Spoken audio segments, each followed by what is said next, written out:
What is going on, world? Welcome back once again. My name is ZacNovak and this is ZacNovak Plays Games. In today's video we've got XUR'S location and inventory. Roll intros and I hope you enjoy.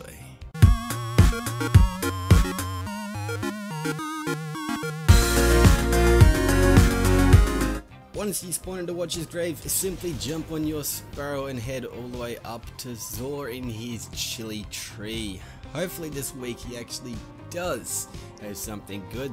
Today was one of the first times where I haven't actually looked at Twitter to see XUR'S inventory and location at all, and yeah, let's see. Fingers crossed. Is it good? Is it actually good? No.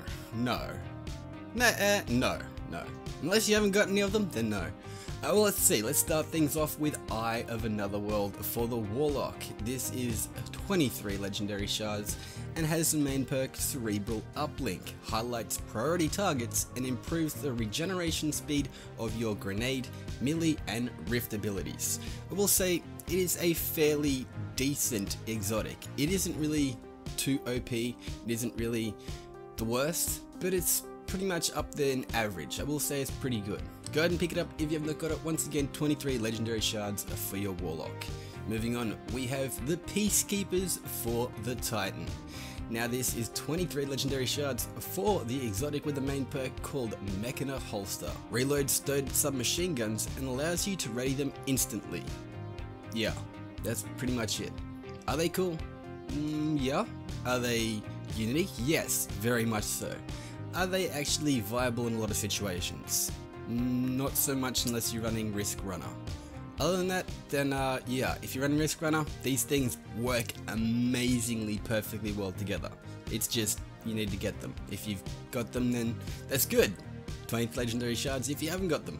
Moving on, we've got the Foe Tracer for the Hunter or Huntress. It is 23 legendary shards for the exotic that has the perk Relentless Tracker. Visually marks targeted enemies and deals more damage to low health marked enemies. I will say this is okay. It's actually a lot more better in PvP than it is PvE. However, I will say having the ability to, you know, be able to know where your enemies are at most times are pretty cool. I will say go ahead and pick this up if you have not got it. 23 legendary shards for your Hunter or Huntress. Moving on though, for the weapon of the week, we have Vigilance Wing. Now this thing is 29 legendary shards. I will say this pulse rifle is pretty decent. It looks pretty freaking cool in its own, and I will say the perks aren't too bad. It has Harsh Truths. This weapon fires a 5-round burst. When a nearby ally is killed, gain health regeneration and increase movement speed. I will say this thing works fairly well in trials. I don't really play very much trials, but from what I have seen, it does work fairly well. I will say this thing is pretty much up there above average, but yeah, nowhere near absolute OP. Still pretty cool though. Its secondary perk is Last Stand, improved weapon performance when this wielder is the last living member of a fire team. So that does have it kind of its perks going for it. I will say it is pretty cool, but not the best. Go ahead and pick it up if you have not got it though. Again, Vigilance Wing, it can come in handy. 29 legendary shards. We also have the Fated Engram for the week. 95 legendary shards. What shall I get from this? Please let me get that Kepri Sting Horn thing. Nope, I got the Jade Rabbit. Okay, that's even better. That's something I completely even forgot was even in the game. Jade Rabbit. The Fate of All Fools. This thing, I will say, is pretty cool. Now that I've actually got it, I can say I'm really hyped. Even though the magazine of 10 just really, yeah, a little bit not as good as I thought it was. But anyway, main perk is the Fate of All Fools.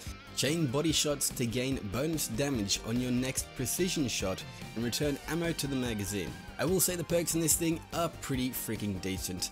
They aren't horrible, they aren't the best, but still I will say it's nice that I finally got it. Armor piercing rounds is always nice to have on a scout rifle. Zen moment just makes things even better. I like it. Finally, I've actually got it. I'm cheering, and yeah. We also have the consumables, 3 of coins. I'm going to go ahead and pick up a couple of these because they're always good to have for when they actually get fixed, when Bungie does come back to the studios and there's the big change.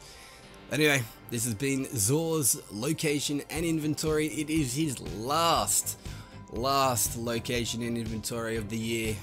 Good old end of 2017. Going out with a bang with some not very good loot. But yeah. Well, I mean, hey, I got Jade Rabbit, so that in itself is some pretty decent loot. I'm pretty happy with that. An unknown clone got himself the colony, which is pretty freaking cool. I like that. Once again, this has been ZacNovak. Hopefully you guys have enjoyed this video. Click that like button down below, leave a comment, let me know what you actually got from XUR if you end up getting anything. Let me know if you got something pretty freaking cool from those faded engrams. And once again, do all that good stuff, share the video around, and I'll be cheering like Kieran if he was Ed Sheeran.